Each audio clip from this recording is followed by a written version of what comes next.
Puntland ayaa bilowday xaraashka dekedaha maamulkeeda sida ay kashifeen qaar ka mid ah dhaqanka maamulkaasi. Garaad Maxamed Cilmi Shirwac oo ka mid ah isimada dhaqanka ee dowlad goboleedka Puntland oo warbaahinta la hadlay ayaa ku eedeeyay xukuumadda uu hogaamiyay madaxweyne Saciid Cabdullaahi Deni in dekeda Garacad ay ka iibinayso dowladda Imaaraadka Carabta. Garaad Maxamed Cilmi Shirwac ayaa sheegay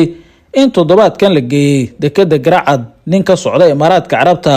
si looga iibiyo waa sida hadalku u dhigay.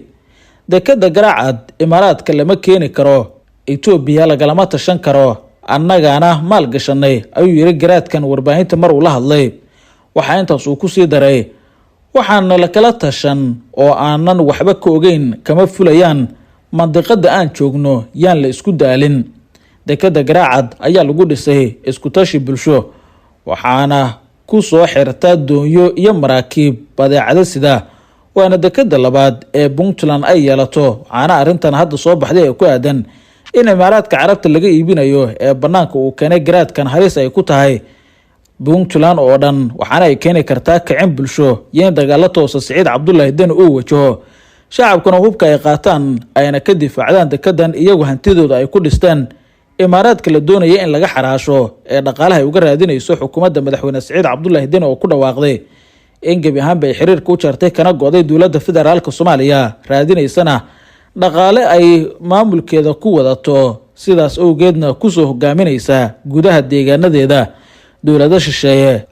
oo ay ugu horeeyaan cadowga Soomaaliya sida Itoobiya iyo maamulka Imaaraadka Carabta oo dhankooda u xumaaday xiriirka kala dhaxeeya dowladda federaalka Soomaaliya. Hadalka garaadkan wuxuu ku soo aadayaa iyadoo hore dhaqanka deegaanada dowlad goboleedka Puntland si weyn ay uga soo horjeedaan tillaabooyinka uu qaaday madaxweyne Saciid Cabdullaahi Deni ee ku aadan gooni goosadka iyo in maamulkiisu uu ku dhawaaqay in xiriirku u jaray dowladda federaalka Soomaaliya ayna u dhaqmi doonaan sidii dowlad madax bannaan, isla markaana xiriir ay la samaystaan dowladda Itoobiya oo cadow u ah Soomaaliya kuna soo duushay madax bannaanida iyo midnimada ummadda Soomaaliyeed. waxaa dhanka kala socday qorshe ah in isimada dhaqanka dowlad goboleedka Puntland ay kulamo la qaataan madaxda Soomaaliya si looga wada hadlo masiirka Puntland, isla markaana ay dhaqanka iyo bulshada iskugu tashtaan oo Saciid Cabdullaahi Deni taladiisa looga haro. Kulamo hoose ayaana horey gaalkacyo ugu dhaxmaray wafdi ka socday dowladda federaalka oo wasiirro iyo xildhibaano iskugu jira iyo xubno ka socday dhaqanka dowlad goboleedka Puntland. waxaana kulamadaas lagu soo hadal qaaday sida lagama maarmaan ay u tahay